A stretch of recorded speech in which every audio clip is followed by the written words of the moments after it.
everyone, I'm Wendy and I'm pursuing the studio track.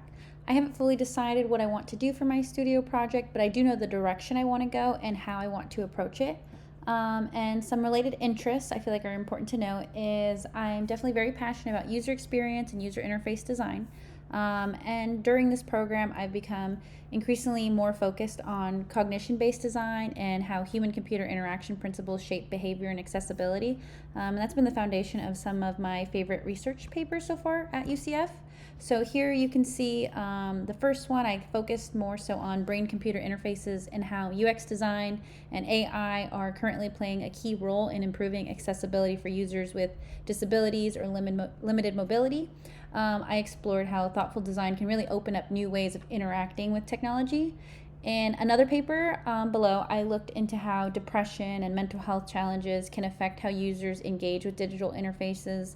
So, how UX can be shaped to accommodate these different limitations and foster more accessible, human centered experiences. So, even though I'm not pursuing the thesis track, these papers basically reflect how much I value research and how it shapes my approach to accessible UX.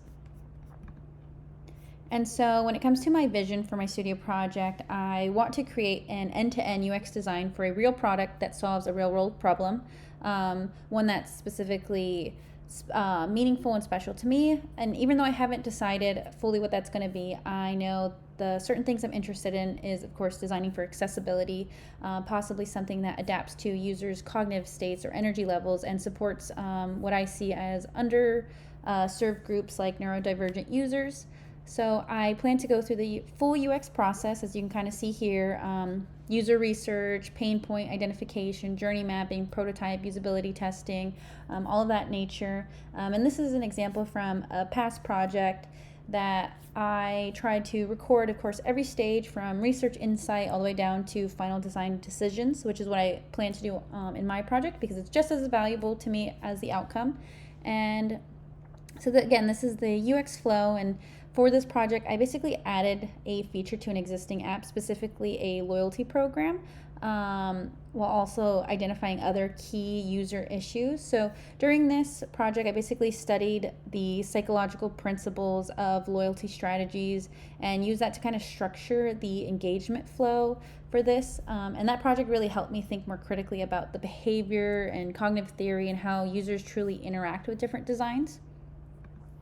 So beyond the UX process, I also plan to move into the full visual design phase, of course, UI, branding, graphic assets, prototyping and iterating the website and applications throughout the entire process, and hopefully developing a responsive website and application.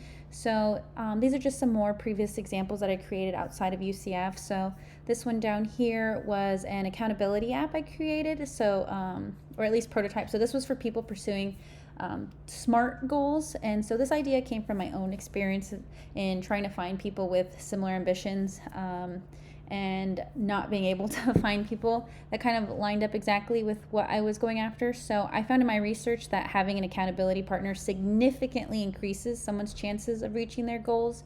So that kind of became the foundation for this app, which I designed with like an emphasis on community-based motivation, and the rest is definitely an array of projects here. This other one was another one that was pretty important to me. This one was a brand identity package for a client whose event planning business was struggling after COVID. She wasn't very tech savvy and had relied most on word of mouth. And so she was finally starting to build a team and needed a refresh in her digital presence. So I worked with her closely to kind of understand her goals and her audience and created things that she was very happy and confident with. So that one taught me how to collaborate with clients and stakeholders and deliver a product that they're really happy with. So even though I haven't fully decided like what specific problem I'll be solving yet, I do know that I want to design for how I feel people really are and not how we think they're supposed to be. So that's kind of just wrapping it up, kind of my goals and my intentions and the way I want to solve what I want to create for my studio project. But I will not be able to attend in person, so thank you for watching. And if you would like to connect, my UCF email should be below, my portfolio link, and my personal email as well.